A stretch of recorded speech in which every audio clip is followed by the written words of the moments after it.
नमस्कार friends. MSME से related बहुत सारे चेंजेस हुए और अभी बजट में भी चेंजेस के लिए प्रपोज्ड एक सेक्शन किया गया। अब बात ठीक है, इनकम टैक्स का ठीक है, पर और बहुत सारे एक्ट हैं जहां पे लेट पेमेंट से रिलेटेड कंसिक्वेंसेस बहुत सारे हैं। आज ये वीडियो उन्हीं को मैं कंपाइल करके बना रहा हूँ। इनकम टैक्स क्या बोलता है, कंपनीज एक्ट क्या बोलता है, जीएसटी क्या बोलता है, राइट, एमएसएमई एक्ट क्या बोलता है, और बायर और सेलर पे कंसिक्वेंसेस किस तरीके से आएंगे, इस वीडियो में हम समझते हैं वन बाय वन करके। और पेनल्टी, इंटरेस्ट वगैरह का प्रोविज़न क्या रहेगा, इनकम टैक्स में अलाउड रहेगा कि नहीं रहेगा, टीडीएस इंटरेस्ट पे कटेगा कि नहीं कटेगा, बहुत सारे ऐसे इंटरेस्टिंग प्रोविजंस हैं। तो हम समझते हैं एक पीपीटी के थ्रू, जिसको मैंने डिफरेंट कैटेगराइज किया गया है अलग अलग एक्ट के थ्रू, और बायर और सेलर पे क्या कंसिक्वेंसेस है, आइए समझते हैं।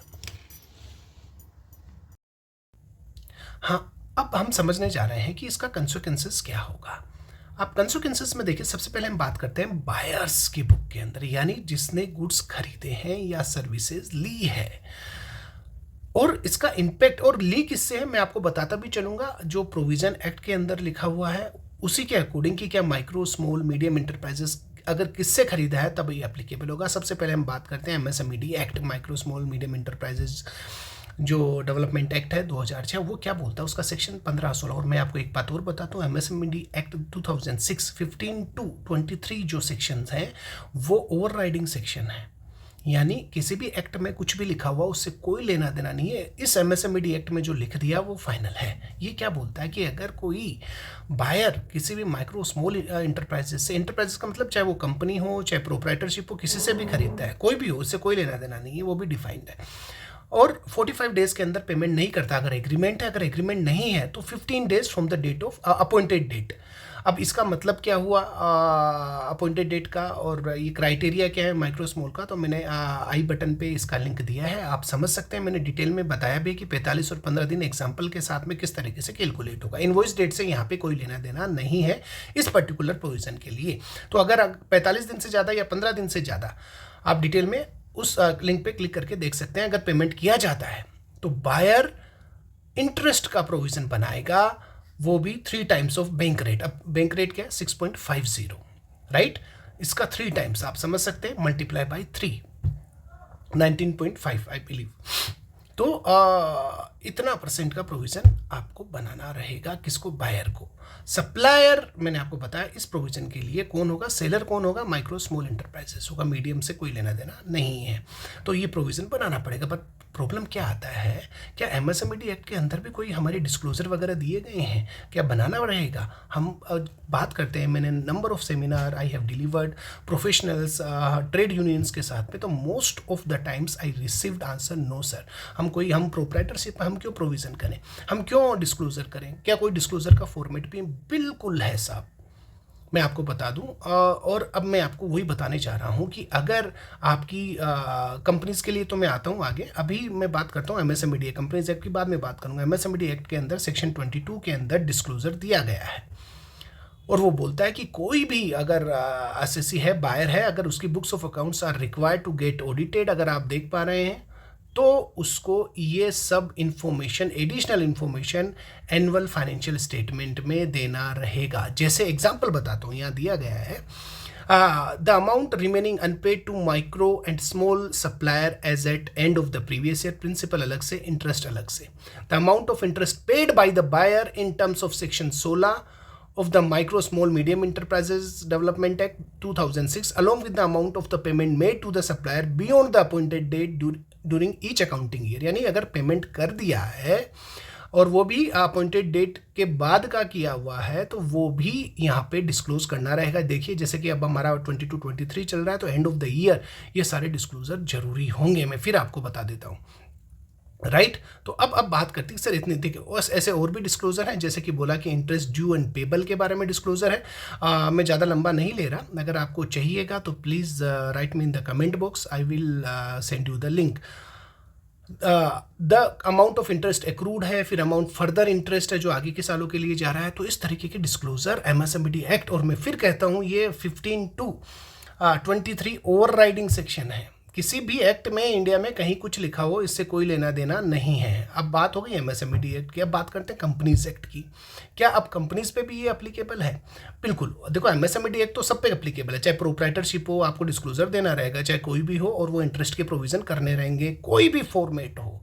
अब कंपनीज एक्ट स्पेसिफिक, मैंने फिर कहा क्योंकि वो ओवर राइडिंग सेक्शन है, वो तो चाहे कंपनीज एक्ट लग रहा हो, कुछ भी लग रहा हो, कुछ नहीं सुनेगा। कंपनीज एक्ट क्या बोलता है, ये कंपनी पे एप्लीकेबल है कि कंपनीज के अंदर आप देखिएगा एमएसएमई 1 फॉर्म फाइल करना रहेगा, उसमें भी कितना आउटस्टैंडिंग अमाउंट है जो आपने आपका सप्लायर है, अगर माइक्रो स्मॉल इंटरप्राइजेस, उससे अगर आपने परचेज किया है, सर्विसेज दी है, गुड्स ली है, तो राइट क्राइटेरिया मेरे आई बटन में मैं फिर कह रहा हूँ, आप देखिएगा कि माइक्रो स्मॉल का मतलब क्या हुआ, इन्वेस्टमेंट टू टर्नओवर बेस पे, और रीज़न फॉर डिले क्यों ऐसा है।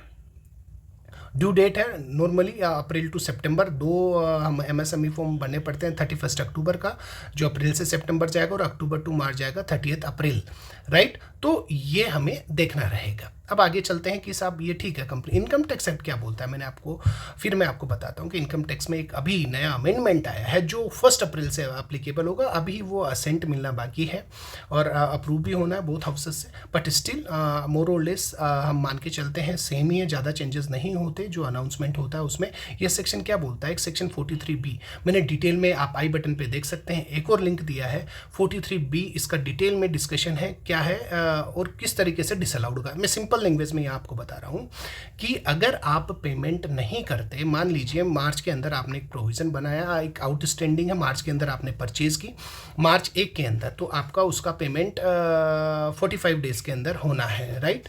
तो 45 डेज़ के अंदर वो नेक्स्ट 45 पीरियड में चला गया, या 1 फरवरी को हम एग्जांपल लेते हैं, 1 फरवरी मान लीजिए, 1 फरवरी को परचेज़ किया, 45 डेज़ के अंदर पेमेंट नहीं हुआ, आउटस्टैंडिंग है अभी भी साल भर के अंदर, वो मान लीजिए 1 करोड़ का परचेज, एक एग्जांपल लेते हैं, हम हमारी बैलेंस शीट बनाते हैं, P&L बनाते हैं, परचेज 1 करोड़ है जो माइक्रो स्मॉल इंटरप्राइजेस से परचेज हुआ है, प्रोप्राइटर से परचेज हुआ है, कंपनी जो माइक्रो स्मॉल के अंदर आती है, और उसका 1 करोड़ से परचेज किया फरवरी के अंदर, पर मैं पेमेंट नहीं किया या कर पाया because of the liquidity crunch, 1 crore का डिसअलाउंस है, मतलब कि आपका जो वाकई में प्रॉफिट आ रहा है एक्चुअल, उसमें 1 करोड़ वापस ऐड हो जाएगा, राइट, क्योंकि आपने पेमेंट नहीं किया है साहब 45 डेज के अंदर, और साल के एंड में आउटस्टैंडिंग है। 1 करोड़ ऐड होने का मतलब आप समझ रहे हैं, समवेयर अराउंड इंटरेस्ट के साथ में लायबिलिटी 31-32 लैक्स के आसपास चली जाएगी। आप समझ नहीं ना इसका कंसेक्वेंसेस, अगर आप पेमेंट नहीं कर रहे हैं माइक्रो स्मॉल में, तो आपके ऊपर ये नेक्स्ट ईयर से 1 अप्रैल से एप्लीकेबल हो गया है। मान लीजिए आप, प्रोविजन तो पहले भी था, पर ये जो डिसअलाउंस वाला प्रोविजन है, मैंने यहाँ पे लिखा भी है, ये नेक्स्ट ईयर से शुरू हो रहा है, यानी कि 1 अप्रैल 2023 से एप्लीकेबल हो रहा है। ध्यान रखिएगा, डिटेल में आप देख सकते हैं किस तरीके से, लिंक पे क्लिक करके। नेक्स्ट आगे बढ़ता हूं।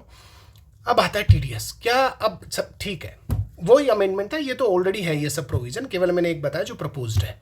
अब टीडीएस, क्या टीडीएस कटेगा कि नहीं कटेगा? देखो यहाँ अलग अलग व्यूज़ हैं। गुड्स के अंदर नहीं कटना चाहिए, मैंने यहाँ एक केस लो का भी डिस्कशन किया कि गुड्स है, आपने परचेज किया, इंटरेस्ट फिर डिले में कर रहे हैं, तो आप नहीं कटेगा। पर सर्विस के अंदर ये श्योर अलग अलग व्यूज़ हो सकते हैं। मेरा ये व्यू है, सर्विस है और आपने परचेज किया, 45 डेज़ के अंदर पेमेंट नहीं किया, तो इंटरेस्ट का प्रोविज़न बनाना पड़ेगा और इंटरेस्ट पे भी करना पड़ेगा, तो इंटरेस्ट पे टीडीएस यहाँ फिर कट जाएगा अगर सर्विस है तो, राइट। तो ये ध्यान रखिएगा, क्योंकि अगर टीडीएस भी नहीं काटा तो उसकी अलग मैं आता हूँ, उस पर भी डिसअलाउंस होगा 30% का। तो ये एक और टीडीएस इनकम टैक्स के अंदर चेंजेस हुआ। अब बात करते हैं नेक्स्ट की सीजीएसटी एक्ट, ये सब बायर की, जो बायर करता है उसके लिए देखिए कंप्लायंस देखिए। अब जीएसटी क्या बोलता है, अब ये माइक्रो स्मॉल से कोई लेना देना नहीं है इस एक्ट का। ये तो कहता है कि अगर आपने किसी से माल परचेज किया है, आपने सर्विसेज ली है, उसका पेमेंट 180 डेज के अंदर नहीं किया इनवॉइस डेट से, यहाँ इनवॉइस डेट है, तो आपको उसका जो आईटीसी, लेट्स अज्यूम 1 लाख का आपने परचेज किया, मैंने आपको सर्विस दी, 1 लाख रुपए की सीए से रिलेटेड ऑडिट किया या जो भी है कंसल्टेंसी दी, और आपने 180 दिन के अंदर मेरे को पेमेंट नहीं किया, तो मैंने 18% जीएसटी लगा के आपको दिया, आपने इनपुट भी ले लिया उसका, राइट।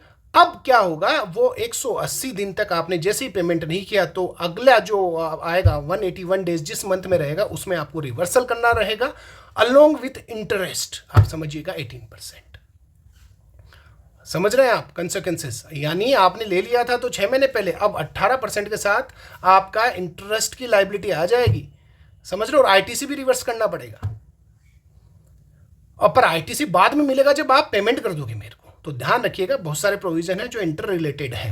अब आता है जैसे नॉन पेमेंट ऑफ इंटरेस्ट। अब कई लोग क्या करते हैं, देखिए इंटरेस्ट आउटस्टैंडिंग करते हैं, क्योंकि एमएसएमई कुछ स्पेसिफिकली बोलता नहीं कि कब पेमेंट करना चाहिए, इंटरेस्ट का नहीं करना चाहिए। तो सपोज करिए कि अब लोग आगे 1 साल का ड्यू हो गया, 2 साल का, 3 साल का, अब सामने वाला बायर है वो मांगता ही नहीं है, तो बोलते हैं जी साहब अब तो 3 साल का लिमिटेशन पीरियड भी चला गया, तो इसको नॉक ऑफ करो और इंटरेस्ट को ख़त्म कर दो। तो देखो ये फेयर प्रैक्टिस नहीं है, और मेरे ख्याल से कहीं ना कहीं आप एमएसएमई एक्ट में जाएंगे चैलेंजिंग रहेगा, और कहीं ना कहीं आपको और कॉन्सिक्वेंसेस भी आ सकते हैं। तो I not support this type of practices, not advisable at all. अब बात आती है कि टीडीएस, कई बार क्या होता है कि बोलते हैं कि साहब हमें पता ही नहीं है, हमें पेमेंट वो सामने वाला लेगा कि नहीं लेगा, हम टीडीएस सामने वाला जब हमें आइडेंटिफाइड ही नहीं है तो टीडीएस क्यों काटे? पर ऐसा भी नहीं है, सब पता रहता है। तो ये सब चीज़ें कहीं ना कहीं केवल हम अवॉइड करते हैं, पर ये आइडेंटिफाइड है, टीडीएस काटना रहेगा अगर लाइबिलिटी है तो। Penal provision for non deduction, आप जाने डिसअलाउंस 30% एक्सपेंसेस डिसअलाउड हो जाएगा, डिस्क्लोजर भी जाएगा, क्योंकि इंटरेस्ट जो आप पे कर रहे हैं भाई, जो इंटरेस्ट आप पे करेंगे, राइट, नंबर 1 सबसे पहले इंटरेस्ट पे कर रहे हैं उसका डिसअलाउंस, और अगले साल से तो जो आपका एक्सपेंसेस है उसका भी, मतलब एक इंटरेस्ट तो आपका प्रोविजन है, वो तो डिसअलाउंस ही है। इंटरेस्ट जो आप पे करेंगे एमएस माइक्रो स्मॉल को, उसका तो डिसअलाउंस है, उसका कोई एक्सपेंसेस नहीं माना जाएगा कि आपने पीएनडल में डाल दिया कि इंटरेस्ट पे किया मैंने मेरे सप्लायर को, सेलर को, क्योंकि मैंने लेट पेमेंट किया, तो वो एक्सपेंसेस का डिडक्शन नहीं मिलने वाला आपको। साथ ही साथ अगले साल से अब तो वो जो एक्सपेंसेस का ही डिडक्शन नहीं मिलने वाला, यहाँ तो इंटरेस्ट था पहले, तो ये भी ध्यान रखें। और टैक्स ऑडिट रिपोर्ट में डिस्क्लोजर, और माइट पॉसिबल अगले साल में टैक्स ऑडिट में बहुत सारे चेंजेस आए, कॉलम ऐड कर दिए जाए। पेनल्टी भी साथ ही साथ है, टू द एक्सटेंट जो अमाउंट बनता है आपने टीडीएस का डिडक्ट नहीं किया वो, राइट। सेक्शन 271C भी वहाँ पे एप्लीकेबल है। तो आपको समझ में आ रहा होगा किस तरीके से सब काम हो रहा है। अब सेलर्स की बुक की बात करते हैं। चलिए बायर, आपको क्या लगता है सेलर पे भी कोई दिक्कत है? दिक्कत तो नहीं है साहब, उसके तो पैसे आ रहे हैं। बिल्कुल सही समझ रहे हैं आप कि एमएसएमई एक्ट कोई स्पेसिफिक रिक्वायरमेंट नहीं बोलता कि इंटरेस्ट रिसीव्ड, उसको कोई मतलब नहीं है, वो तो केवल इंटरेस्ट के लिए बोलता है। और अगर आपका पेमेंट नहीं आता, भाई सेलर है, तो आप समाधान के थ्रू, ये एक बहुत इंपॉर्टेंट बात बता रहा हूँ, आप एमएसएमई की साइट समाधान के थ्रू क्लेम कर सकते हैं। थोड़ी बारीकियां हैं, हमने भी कई हमारे क्लाइंट्स के लिए क्लेम किए और सक्सेसफुल, आप देखोगे रेशियो सेटलमेंट के लिए आ गई पार्टियां, क्योंकि 3 टाइम्स बैंक रेट। आप समझिएगा, उनको पता है कि यहाँ, और अगर उनको आगे जाना है अपील में 75% ऑफ द रिवार्ड, सपोज करो 1 करोड़ का पेमेंट है तो 75 लाख रुपए जमा कराने पड़ेंगे। तो बहुत अच्छा टूल है, 90 डेज़ के अंदर नॉर्मली डिस्पोज करते हैं वो। और कई बार डिले भी हो जाता है, ऐसा नहीं हार्ड एंड फास्ट, डिले भी हो जाता है। कोविड के कारण कई बार डिले हुआ, हमने कई फाइट की, पर एमएसएमई एक्ट काफ़ी प्रोटेक्शन देता है समाधान का भी। आप समझिएगा, हमने कई फाइल किए, जैसे आपकी बुक्स में कोई आपने किए, आप माइक्रो स्मॉल है और आपने सेल किया किसी को और पेमेंट नहीं आ रहा, तो 45 डेज़ के बाद आप एलिजिबल हैं केस फाइल करने के। तो ये एक और प्रोटेक्शन है समाधान के थ्रू, मैंने यहाँ लिंक भी दिया है। अब बात करते हैं जीएसटी एक्ट क्या बोलता है। देखो सिंपल सी बात है, पैसा आया, जो इंटरेस्ट आया, क्या उस पर टैक्स लगेगा? सिंपल, ये जो लिखा है वाट एवर, एक बार भूल जाइए, बिल्कुल लगेगा। बड़ी सिंपल लैंग्वेज में बोल रहा हूँ, आपका जो इंटरेस्ट रिकवर हो रहा है जो डिले पेमेंट पे, ये क्लियर कट है, मैंने सर्कुलर रेफरेंस भी दिया, 18% आपको चार्ज करना रहेगा और इनकम माननी रहेगी। Friends, thanks a lot for listening me so patiently. और कोई क्वेरीज हैं यहाँ, मैंने कोशिश की है कि कंपाइल करने की, कि ये जो डिले पेमेंट है बायर सेलर और अलग अलग एक्ट में कहाँ है, मैंने सारा कंपाइल करने की कोशिश की। Hope so it is very useful to you. Please like and subscribe my YouTube channel if you really like my video. Thanks a lot. और आपकी कोई क्वेरी है तो कमेंट बॉक्स पे आप ज़रूर डालें, मैं रिप्लाई करूँगा। Thank you once again.